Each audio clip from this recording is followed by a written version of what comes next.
മുഖ്യമന്ത്രി പിണറായി വിജയൻ ആണും പെണ്ണും കെട്ടവനാണ് എന്ന് മുസ്ലിം ലീഗ് സംസ്ഥാന ജനറൽ സെക്രട്ടറി PMA സലാമിന്റെ പ്രസ്താവനയിൽ മുസ്ലിം ലീഗിനും അമർഷം.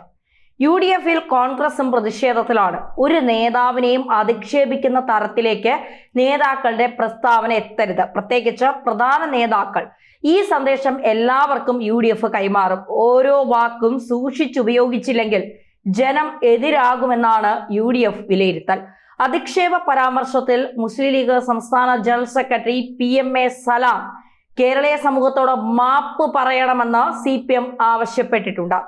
PMA സലാമിന്റെ നടപടി തരം താഴ്ന്നതും രാഷ്ട്രീയ മര്യാദകൾ പാലിക്കാത്തതുമാണെന്ന് CPM മലപ്പുറം ജില്ലാ സെക്രട്ടേറിയറ്റ് വിശദീകരിച്ചു. ഇതേ നിലപാട് തന്നെയാണ് ലീഗിന്റെയും കോൺഗ്രസിലെ പ്രമുഖ നേതാക്കളുടെയും. എന്നാൽ പരസ്യ പ്രതികരണങ്ങളിലൂടെ വിഷയം വിവാദമാക്കുന്നില്ല എന്ന് മാത്രമാണ്. സലാമിന്റെ പ്രസ്താവന എല്ലാ അർത്ഥത്തിലും അതിരുവിട്ടതായി എന്നാണ് യാഥാർത്ഥ്യം. ഇതിൽ മുസ്ലിം ലീഗ് അധ്യക്ഷൻ പാണക്കാട് തങ്ങൾ തന്നെ സലാമിനെ അതൃപ്തി അറിയിച്ചു കഴിഞ്ഞിട്ടുണ്ട്. PK കുഞ്ഞാലിക്കുട്ടി അടക്കം വിഷയത്തിൽ നിരാശയിലാണ്. വിശ്വസ്തനായ സലാമിനോട് കുഞ്ഞാലിക്കുട്ടിയും നിലപാട് അറിയിച്ചിട്ടുണ്ട്. ശാസനയുടെ രൂപത്തിലാണ് കുഞ്ഞാലിക്കുട്ടി കാര്യങ്ങൾ വിശദീകരിച്ചതെന്നാണ് സൂചന. തൽക്കാലം സലാമിനെതിരെ നടപടിയൊന്നും ഉണ്ടാകില്ല. പറയാൻ പാടില്ലാത്തതാണ് സലാം പറഞ്ഞതെന്ന ലീഗിൽ പൊതുവികാരവുമുണ്ട്. മുഖ്യമന്ത്രി ആണും പെണ്ണും കെട്ടവനാണ്, അതുകൊണ്ടാണ് PM ശ്രീയിൽ ഒപ്പിട്ടത്. ഒന്നുകിൽ മുഖ്യമന്ത്രി ആണോ അല്ലെങ്കിൽ പെണ്ണോ ആകണം. ഇത് രണ്ടുമല്ലാത്ത മുഖ്യമന്ത്രിയെ നമുക്ക് കിട്ടിയതാണ് നമ്മുടെ അപമാനമെന്നാണ് സലാം പറഞ്ഞത്. മലപ്പുറം വാഴക്കാട് പഞ്ചായത്ത് മുസ്ലിം ലീഗ് സമ്മേളനത്തിലാണ് PMA സലാമിന്റെ വിവാദ പരാമർശം. ഹൈന്ദവ തത്വങ്ങളും വികലമായ വീക്ഷണങ്ങളും പഠിപ്പിക്കുന്ന വിദ്യാഭ്യാസം കൊണ്ടുവരാൻ ഒപ്പിട്ടിരിക്കുകയാണ് കേരളം. ഒരു പുരുഷനാണെങ്കിൽ അതിനെ എങ്ങനെ എതിർക്കാൻ കഴിയുമെന്ന് തമിഴ്നാട് മുഖ്യമന്ത്രി MK സ്റ്റാലിൻ പഠിപ്പിച്ചു തന്നിട്ടുണ്ട്. കോടികൾ തന്നാലും ഈ വർഗീയ വിഷം പശ്ചിമ ബംഗാളിലേക്ക് കൊണ്ടുവരില്ല എന്ന് വനിതാ മുഖ്യമന്ത്രിയായ മമതാ ബാനർജിയും പറഞ്ഞു. കേരളത്തിലെ മുഖ്യമന്ത്രി ആണും പെണ്ണും കെട്ടവനായതുകൊണ്ടാണ് അതിൽ പോയി ഒപ്പിട്ടത്. ഒന്നുകിൽ മുഖ്യമന്ത്രി ആണാവണം അല്ലെങ്കിൽ പെണ്ണാവണം. ഇതാ രണ്ടും കെട്ട മുഖ്യമന്ത്രിയെ കിട്ടിയതാണ് നമ്മുടെ അപമാനം. അതാണ് നാം ഇന്ന് അനുഭവിക്കുന്നത് എന്നാണ് സലാമിന്റെ വൃത്തികെട്ട പരാമർശം. നേരത്തെ സ്ത്രീയും പുരുഷനും തുല്യരാണെന്ന സലാമിന്റെ പരാമർശവും വിവാദമായിരുന്നു. തുല്യരാണെന്ന വാദം ലോകം അംഗീകരിച്ചിട്ടില്ല. അത് കണ്ണടച്ച് ഇരുട്ടാക്കലാണ്. സമൂഹത്തിൽ കയ്യടി കിട്ടാനാണ് ഈ വാദം ചിലർ ഉയർത്തുന്നത്. സ്ത്രീയും പുരുഷനും എല്ലാ നിലയ്ക്കും തുല്യമാണെന്ന് പറയാൻ പറ്റുമോ എന്നാണ് സലാമിന്റെ ചോദ്യം. സ്ത്രീകൾക്ക് ഒളിമ്പിക്സിൽ വേറെ മത്സരമൊന്നും ബസ്സിൽ വേറെ സീറ്റെന്നും രണ്ടും വ്യത്യസ്തമായത് കൊണ്ടല്ലേ ഇതെന്നും മലപ്പുറത്ത് മാധ്യമങ്ങളോട് സംസാരിക്കുമ്പോൾ സലാം ചോദിച്ചിരുന്നു. രാഷ്ട്രീയ വിമർശനങ്ങൾക്ക് അവസരം ലഭിക്കാതിരിക്കുമ്പോൾ മോശം പരാമർശങ്ങളിലൂടെ അപകീർത്തിപ്പെടുത്താമെന്നുള്ളത് വ്യാമോഹമാണെന്നാണ് CPM പറയുന്നത്. അനുകരണീയമല്ലാത്ത മാതൃകയാണ് PMA സലാമിൽ നിന്നുണ്ടായത്. ലീഗിന്റെ സാംസ്കാരിക അപജയമാണ് ഇതിലൂടെ വ്യക്തമാകുന്നത്. സലാമിന്റെ പരാമർശത്തിനെതിരെ ലോക്കൽ കേന്ദ്രങ്ങളിൽ CPIM പ്രതിഷേധ പരിപാടികൾ സംഘടിപ്പിക്കുമെന്നാണ് ജില്ലാ സെക്രട്ടേറിയറ്റ് പ്രസ്താവനയിൽ പറയുന്നത്. സലാമിന്റെ ഈ വാദത്തോട് നമുക്ക് ഒരിക്കലും യോജിക്കാൻ കഴിയില്ല. കേരളത്തിന്റെ ഒരു മുഖ്യമന്ത്രിയാണ്. ഒരുപാട് എതിർപ്പുകൾ കേരളത്തിന്റെ മുഖ്യമന്ത്രിയോട് നമുക്ക് ഉണ്ടാകാം. മുഖ്യമന്ത്രിയുടെ പല നിലപാടുകളിലും നമുക്ക് എതിർപ്പുകൾ ഉണ്ടാകാം.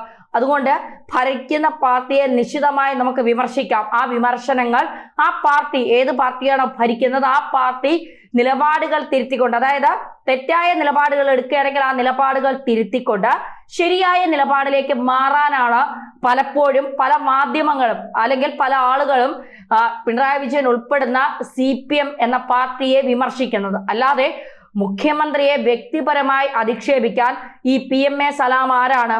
ഇദ്ദേഹത്തിന് എന്ത് അവകാശമാണ് കേരളത്തിന്റെ മുഖ്യമന്ത്രിയെ കുറിച്ച് മോശം വാക്കുകൾ പറയാനായിട്ട്? നിങ്ങൾക്ക് PM ശ്രീയിൽ മുഖ്യമന്ത്രി ഒപ്പിട്ടതിനെ കുറിച്ച് നിങ്ങൾക്ക് വിമർശിക്കാം. എന്തിനാണ് അങ്ങനെ ഒപ്പിട്ടത്? കേരളത്തിലെ വിദ്യാഭ്യാസ രീതി കേന്ദ്രത്തിന് മുന്നിൽ അടിയറവ് വയ്ക്കാനാണോ? അല്ലെങ്കിൽ കേന്ദ്രവും കേരള സംസ്ഥാനവും തമ്മിൽ എന്തെങ്കിലും അന്തർധാരകളുണ്ടോ? അത്തരത്തിലുള്ള ചോദ്യങ്ങൾ തീർച്ചയായിട്ടും കേരള മുഖ്യമന്ത്രിയോട് ചോദിക്കാം. അതിനപ്പുറം മുഖ്യമന്ത്രി ആണാണോ പെണ്ണാണോ എന്ന് ചോദിക്കാൻ ഒരു അവകാശവും PM സലാമിനില്ല. പിന്നെ സലാമിന്റെ നേരത്തെയുള്ള ചില വിവാദമായ പരാമർശങ്ങൾ ആണും പെണ്ണും തുല്യരല്ല, അത് നിങ്ങളുടെ കാഴ്ചപ്പാടാണ്. ആണും പെണ്ണും തുല്യരല്ല എന്നുള്ളത്. ഫ്ലൈറ്റ് ഓടിക്കുന്ന പെണ്ണുമുണ്ട് ആണുമുണ്ട്, ചന്ദ്രനിൽ പോയ പെണ്ണുമുണ്ട് ആണുമുണ്ട്. അപ്പോ ബഹിരാകാശ യാത്ര നടത്തുന്ന സ്ത്രീയുമുണ്ട് പുരുഷനുമുണ്ട്. എല്ലാ കാര്യത്തിലും സ്ത്രീയും പുരുഷനും ഒന്ന് തന്നെയാണ് സലാമെ. പിന്നെ സ്ത്രീക്ക് പ്രസവിക്കാൻ കഴിയും, പുരുഷന് പ്രസവിക്കാൻ കഴിയില്ല. നിങ്ങളുടെ കാഴ്ചപ്പാടുകളൊക്കെ ഒരുപാട് മാറിപ്പോയിരിക്കുന്നു എന്നുള്ളതാണ്. ഈ സ്ത്രീ പ്രസവിക്കണമെങ്കിലും ഒരു പുരുഷൻ വേണമല്ലോ. അപ്പൊ തീർച്ചയായിട്ടും എല്ലാത്തിലും തുല്യതയുണ്ട്, തുല്യമായി തന്നെയാണ് മുന്നോട്ട് പോകുന്നത്. സ്ത്രീ ദുർബലയായതുകൊണ്ടല്ല ബസ്സിൽ സീറ്റ് കിട്ടുന്നത്, ഒളിമ്പിക്സിൽ മത്സരിക്കാൻ ഇറങ്ങുന്നത്, അതൊക്കെ അവളുടെ കഴിവ് കൊണ്ട് തന്നെയാണ്, അവൾ നേടിയെടുക്കുന്ന കാര്യങ്ങളാണ്. പിന്നെ ചാക്കിനകത്ത് സ്ത്രീയെ കെട്ടിവെച്ചിട്ട് അടുക്കളയും കിടപ്പുമുറിയും മാത്രമാണ് സ്ത്രീക്ക് സ്വാതന്ത്ര്യമുള്ള സ്ഥലങ്ങൾ എന്ന് ചിന്തിക്കുന്ന സലാമിനെ പോലുള്ളവരോട് എന്ത് പറഞ്ഞിട്ട് കാര്യമില്ല. മുഖ്യമന്ത്രി പിണറായി വിജയനെ സംബന്ധിച്ച് ഒരുപാട് അദ്ദേഹത്തിന് എതിർപ്പുകൾ ഉണ്ടെങ്കിലും അദ്ദേഹത്തിന്റെ ഭാര്യ സർക്കാർ ജോലിക്കാരിയായിരുന്നു. അദ്ദേഹത്തിന്റെ മകൾ ഒരു കമ്പനിയുടെ ഉടമസ്ഥതയാണ്. അദ്ദേഹത്തിന്റെ മകൻ പിന്നെ വിദേശ രാജ്യത്ത് ഒരു ബാങ്കിൽ ജോലി ചെയ്യുകയാണ്. അദ്ദേഹത്തിന്റെ മക്കളെ ഒന്ന് വീട്ടിൽ പൂട്ടിയിട്ട് വീണ വിജയന്റെ ഭർത്താവ് പൊതുമരാമത്ത് വകുപ്പ് മന്ത്രി റിയാസ് ആണ്. റിയാസ് ഒരിക്കലും വീണ വിജയനെ ഒരു മുറിക്കുള്ളിൽ പൂട്ടിയിട്ട് പിന്നെ അടുക്കളയിൽ നിന്ന് പിന്നെ കിടപ്പുമുറിയിലേക്ക് മാത്രമാണ് നിന്റെ സഞ്ചാരം എന്നൊന്നും പറയുന്നത് ഇവിടെ ആരും കേട്ടിട്ടൊന്നുമില്ല. അപ്പോൾ തീർച്ചയായിട്ടും അത്തരത്തിൽ നിലപാടുകൾ എടുക്കുമ്പോൾ അത് നിങ്ങളുടെ വീട്ടിലെ അല്ലെങ്കിൽ നിങ്ങൾ കണ്ട സ്ത്രീകൾ, നിങ്ങളുടെ വീട്ടിലെ സ്ത്രീകളെന്ന് ഞാൻ ഒരിക്കലും പറയില്ല, കാരണം വീട്ടിലിരിക്കുന്നവരെ പറയാനുള്ള യാതൊരു അവകാശവും എനിക്കില്ല, അത്തരത്തിൽ ഞാൻ പറയുന്നുമില്ല. പക്ഷേ നിങ്ങൾ കണ്ട സ്ത്രീകൾ ഒരുപക്ഷെ അങ്ങനെ ആയിരിക്കാം. അതുകൊണ്ട് നമുക്കറിയാം പല സ്ഥലങ്ങളിലും ഒരുപാട് വിദ്യാഭ്യാസം നേടിയ സ്ത്രീകൾ ഉണ്ടാകും. എല്ലാ സമുദായത്തിലും, ഒരു സമുദായത്തിൽ മാത്രമല്ല എല്ലാ സമുദായത്തിലും പല വിദ്യാഭ്യാസം നേടിയ സ്ത്രീകൾ ഉണ്ടാവും. പക്ഷേ ആ സ്ത്രീകളെയൊക്കെ വളരെ പിന്നെ വീടിനകത്ത് അടച്ചിട്ട് ജോലിക്ക് പോകണ്ട, മക്കളെയും പിന്നെ കുടുംബവും നോക്കുന്നതാണ് നിന്റെ ജോലി എന്ന് പറഞ്ഞ് അടച്ചിടുന്ന ഒരുപാട് പേരുണ്ട്. ഈ കേരളത്തിന്റെ മുഖ്യമന്ത്രിയെ നമ്മൾ കുറച്ച് വിഷയത്തിലേക്ക് വ്യതിചലിച്ചതല്ല, ഈ സലാമിന്റെ മുൻപേ ഉള്ള പ്രസ്താവനകൾ പലതും ഓർമ്മ വന്നതുകൊണ്ട് പറഞ്ഞു പോയി എന്ന് മാത്രമാണ്.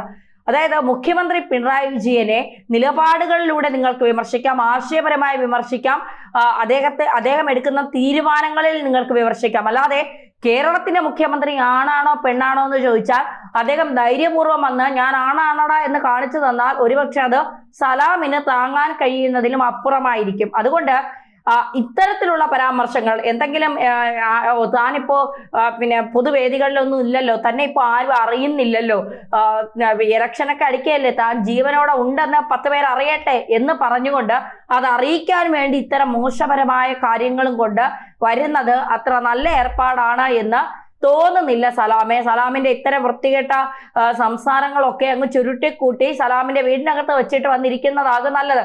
കേരളത്തിന്റെ മുഖ്യമന്ത്രിയോടെ PM ശ്രീയിൽ CPIക്ക് വരെ എതിർപ്പുണ്ട്. സ്വാഭാവികമാണ്. എന്തിനാണ് ഒളിച്ചുപോയി PM ശ്രീയിൽ ഒപ്പിട്ടത്? ആരോടും ചോദിക്കാതെ പറയാതെ എന്തിനാണ് PM ശ്രീയിൽ ഒപ്പിടാൻ പോയത് തുടങ്ങിയ കാര്യങ്ങളൊക്കെ വലിയ വിവാദമാകുന്നുണ്ട്. അപ്പൊ തീർച്ചയായിട്ടും അത്തരം വിവാദങ്ങളിൽ നിങ്ങൾക്ക് ആരോപണങ്ങൾ അല്ലെങ്കിൽ വിമർശനങ്ങൾ ഉന്നയിക്കാം. അല്ലാതെ മുഖ്യനാണോ പെണ്ണോ എന്ന് ചോദിച്ചാൽ CPM-മാരെല്ലാം കൂടെ വന്ന് അങ്ങ് മുന്നിൽ നിന്നിട്ട് കാണിച്ചു തരും ആണാണോ പെണ്ണാണോ എന്നുള്ളത് താങ്ങാനുള്ള ശക്തി ഒരുപക്ഷെ സലാമിന് ഉണ്ടാകില്ല.